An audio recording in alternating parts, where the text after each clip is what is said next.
Welcome to McIntosh County, Georgia, once home to one of the most prosperous seafood fleets in the U.S., including the shrimp industry.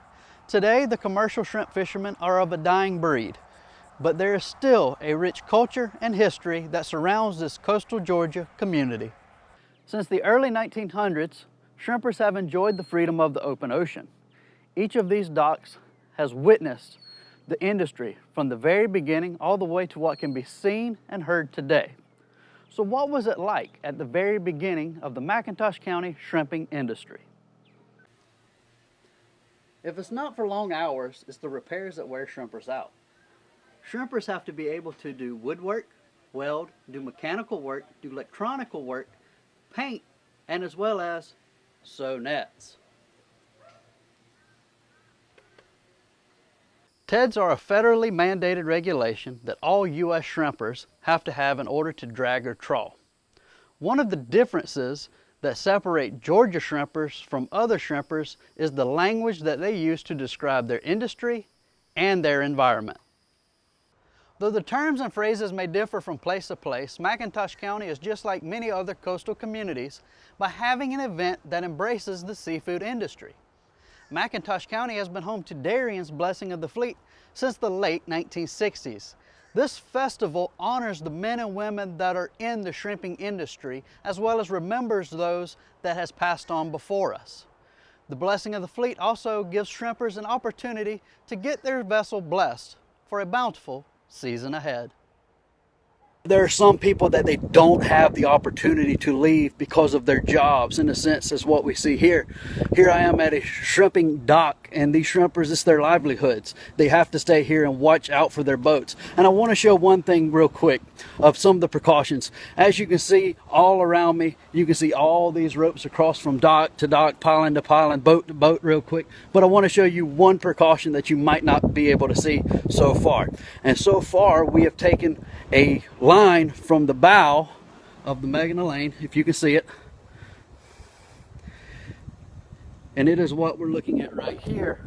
I don't want to actually show you what it is actually tied to. We're going to walk all the way across this parking lot,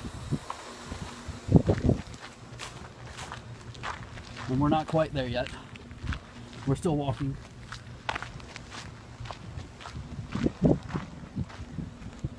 And if you can see, it's real hard to see right now with the light getting darker, but we have actually got it tied to the base of a cedar tree here all the way across the parking lot.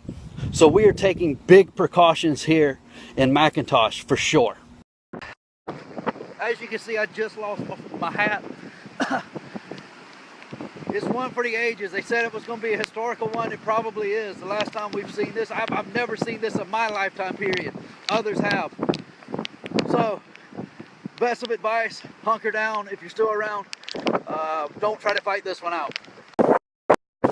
Still got a lot of stuff coming in. I want to show you. We're getting marsh grass all up here to the vehicles. The wind's still blowing harder. The tide has actually slowed up some. The wind is pushing in this surge that's coming so far. This is the highest we have seen this in a while. It's really not raining anymore, it's just the wind. I mean, we still have some rain. As you can see, I'm still getting hit, but it's more so that's coming in that you can see right here. That is actually white capping in the parking lot. And what we mean by that is if you look, the waves are cresting here at the parking lot. This is what some surfers would like to see in the beaches. As you go watch the Weather Channel, there are some people that are actually watching the beaches and all. It's actually picking up everything that's floatable and getting rid of it. As you can see, hey, the sun's out. It's something we've been looking forward to for over 24 hours. The bulk of it was still getting by us at 3 o'clock this morning. Actually had to sleep on the boat all night with road blockages due to trees and stuff. That's basically the big harm that we're finding right now, is there's trees all over the place. So again, take the precautions that you were told. If you left, stay away a little while longer, because more than likely your power's not coming on for a little while longer. Welcome to your favorite news source, GSN Eagle News. I'm Robert Todd. When you think of rodeos, you think of bulls, horses, and cowboys. But what some people forget is the cowgirls. In fact, One special cowgirl will be in Statesboro this weekend.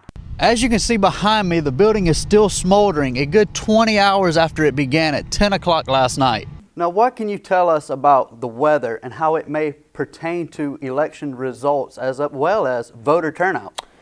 It has absolutely nothing to do with voter turnout, believe it or not.